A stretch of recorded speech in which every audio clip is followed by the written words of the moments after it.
రై రై రారా దూసుకెళ్ళిపోతుంది. అసలుకి ఎవ్వరు కూడా ఎక్స్పెక్ట్ చేయలేదు ఆ సాంగ్ వస్తుంది అని చెప్పేసి. వచ్చింది చికిరి అలా సైడ్ కి అలా కొంచెం గ్యాప్ తీసుకోమ్మా పక్క లైన్కి వెళ్ళు ఈ సాంగ్ వచ్చింది అని చెప్పేసి మెయిన్ ట్రాక్ వచ్చేసింది. సో ఆ సాంగ్ బ్యాక్గ్రౌండ్ స్టోరీ ఏంటి, అసలు ఎలా వర్కౌట్ అయింది? చిక్రీ పక్కకి వెళ్ళలేదు, చిక్రీ పక్కన ఇది నుంచిందంటే.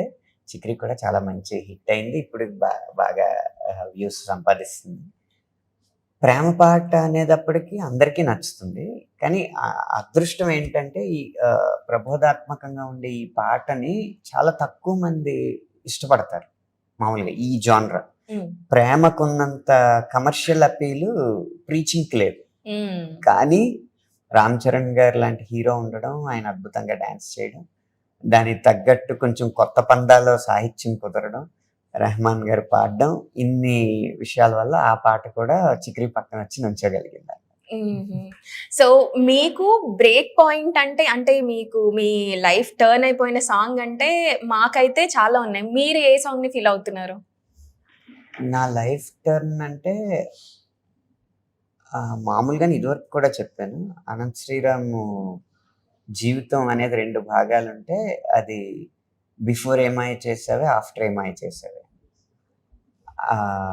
కానీ అదే ఒక సందర్భంలో కొంచెం ఇబ్బందిగా కూడా మారింది. అంటే అప్పుడు దాకా ప్రేమ పాటల్ని ఇలా రాయొచ్చు అని ఎవరో ఆలోచించలేదు. అది ప్రేమ పాటలకు ఒక కొత్త మలుపైంది ఏమై చేసావన్న ఆల్బమ్.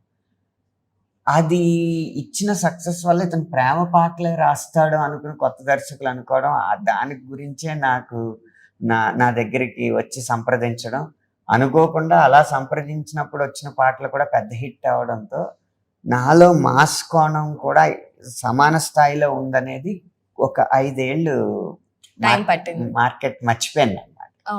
అప్పుడు నేనేం చేశానంటే కొన్నాళ్ళు ఈ ప్రేమ పాటలని తిరస్కరించి ఒక మాస్ వచ్చేదాకా వేచి చూశాను.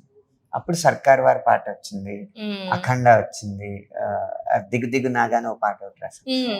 అది తమన్ గారి కాంబినేషన్ లో ఆ మాస్ పాటల్ని పట్టి ఎలా అయినా హిట్ కొట్టాలన్న ఉద్దేశంతో రాశాను. అప్పుడు ఆ 4-5 పాటలు హిట్ అవడంతో ఈ ప్రేమ పాటలు గుర్తున్నాయి, ఆ మాస్ పాటలు గుర్తున్నాయి. ఇప్పుడు సమతుల్యంగా నా బ్యాలెన్స్డ్ గా వెళ్తుంది.